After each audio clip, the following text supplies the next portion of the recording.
Miongoni mwa changamoto ambayo imekuwa ikikumba ligi kuu Tanzania bara ni suala zima la waamuzi kufanya makosa ya kizembe viwanjani na kupelekea malalamiko mengi sana kujitokeza na lawama nyingi kutupwa kwa waamuzi hao. Makosa hayo pia yamekuwa yakipelekea waamuzi hawa kushindwa kupewa nafasi zaidi kwenye mashindano makubwa na michezo mikubwa ya ndani na ya kimataifa. Na leo Extra Time tunaenda kuangazia juu ya nafasi ya waamuzi wa Tanzania kwenye michuano ya kimataifa. Jina langu ni David Kiamani, ambatana nami mpaka tamati.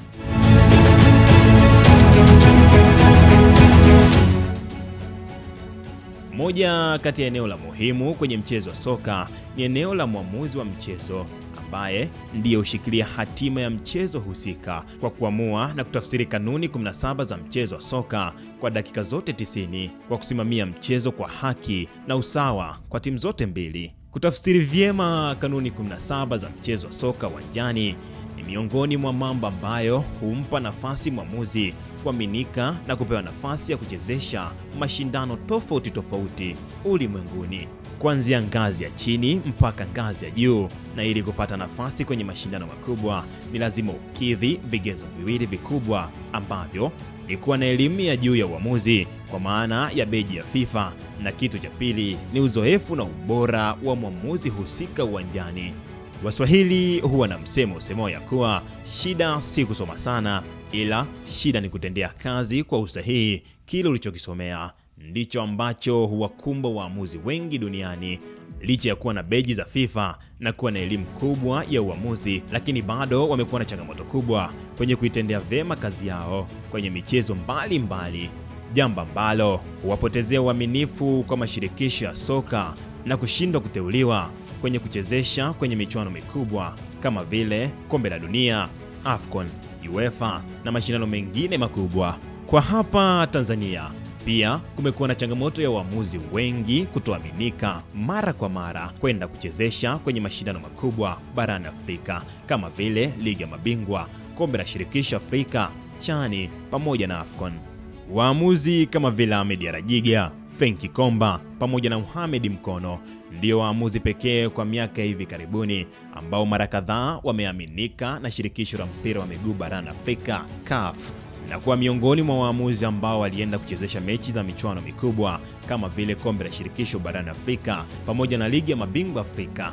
Mwaka 2024 michuano ya CHAN iliyofanyika katika ukanda wa Afrika Mashariki, lakini kwenye orodha ya waamuzi 75 walioteuliwa kwa ajili ya michuano ile ni waamuzi wawili pekee kutokea Tanzania, ambao ni mwamuzi wa kati Ahmed Arajiga pamoja na Ali Ramadhani, huku waamuzi wengine wengi waliochezesha michuano ile walikuwa ni kutoka nje ya Tanzania na wengine nje ya ukanda wa Afrika Mashariki kabisa.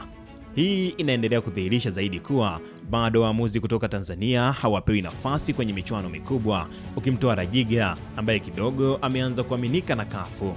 Michuano ni mingi sana Afrika na imekuwa ikishuhudiwa baadhi ya waamuzi wakubwa kama vile Tom Ambogile kutoka Afrika ya Kusini wakichezesha michezo mingi mikubwa kutokana na uzoefu wao mkubwa wa kuamua michezo ya ndani na nje ya nchi kwa ubora mkubwa, jambo ambalo limewafanya kujizolea umaarufu mkubwa duniani. AFCON mwaka 2027 itafanyika katika ukanda wa Afrika Mashariki na taifa la Tanzania ni miongoni mwa waandaaji, na swali linasalia pale pale juu ya nafasi ya waamuzi wa Tanzania kupewa nafasi ya kuchezesha kwenye michuano hiyo ambayo itafanyika katika ardhi ya nyumbani.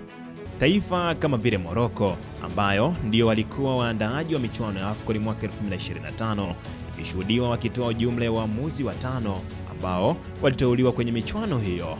Waamuzi hao watano akiwemo Jelali Jayed pamoja na Mustafa Kechaf waliteuliwa kutokana na ubora ambao wamekuwa nao kwenye michuano mbalimbali ulimwenguni. Pia kwa nini licha ya kuwa na waamuzi wengi kama vile Tatu Malogo, Heri Sasi, Ramadhani Kayoko, Ahmed Arajiga, Fiorentina Zablon pamoja na Frenki Komba na wengine wengi kweli kweli ambao wamekuwa wakichezesha kwenye michezo ya ligi kuu Tanzania bara, je, waamuzi hawa wamekuwa wakisimamia michezo hiyo kwa ubora? Jibu jepesi ni kwamba waamuzi wengi wa Tanzania wamekuwa na changamoto kwenye kuzitafsiri vyema kanuni 17 za mchezo wa soka. Ndiyo maana wamekuwa wakitupiliwa lawama nyingi sana, na hiki ndicho CAF kitazama zaidi na kuhofia kuwajumuisha kwenye michezo mikubwa ya Afrika. Kwenye namba kubwa ya waamuzi tulionayo Tanzania ni Ahmed Arajiga, Frenki Komba, Mohamed Mkono pekee ndiyo mara kadhaa wamepewa nafasi ya kusimamia michezo ya kimataifa, tena si mara kwa mara kama ambavyo tumekuwa tukishuhudia baadhi ya waamuzi kutokea mataifa mengine wakipewa nafasi ya kusimamia michuano hiyo mara kadhaa na mara nyingi zaidi. Changamoto kubwa inayopelekea baadhi ya waamuzi kutoka Tanzania kutoaminiwa si uzoefu, bali swala zima ni kushindwa kufanya vizuri kwenye michuano ya ligi kuu, sehemu ambayo ndiyo daraja la waamuzi kuteuliwa na CAF. Lakini wengi wanashindwa kupata nafasi kutokana na kushindwa kuchezesha mechi zao za ndani kwa ubora. Huyu Arajiga ambaye amejizolea umaarufu mkubwa kwa siku za hivi karibuni na kuanza kuaminiwa na CAF ni kwa sababu ya ubora mkubwa ambao anauonesha uwanjani, hasa kwenye michezo mikubwa ambayo amekuwa akiamua vyema matukio na kufanya kuendelea kuaminika. Lakini kwa nini kwenye namba kubwa ya waamuzi wa Tanzania awe Arajiga pekee? Siku zote CAF huanza kuwatazama waamuzi kuanzia kwenye ligi za ndani na kisha kuanza kuwapa nafasi kwenye michuano mikubwa taratibu. Hivyo waamuzi wa Tanzania wanapaswa kujiboresha vyema, hasa kwenye kuamua kwa ubora mechi zote za ndani pindi wanapopata nafasi, ili kujengea uaminifu kama ambavyo Arajiga ameanza kuaminika siku za hivi karibuni. Jambo jingine, kuna haja ya chama cha waamuzi Tanzania kukaa chini na waamuzi wote ili wajitengenezee misingi na mikakati bora itakayowasaidia kuwa na waamuzi wengi wenye ubora mkubwa ambao watawakilisha vyema taifa kwa ubora wao wa kimataifa. Elimu pia juu ya uamuzi inapaswa kutolewa kuanzia shuleni, na hii itasaidia kuzalisha waamuzi vijana wenye uelewa mkubwa juu ya uamuzi, na hii itasaidia kuwa na waamuzi ambao wamelelewa kwenye njia za kuwa refa tangu akiwa mdogo.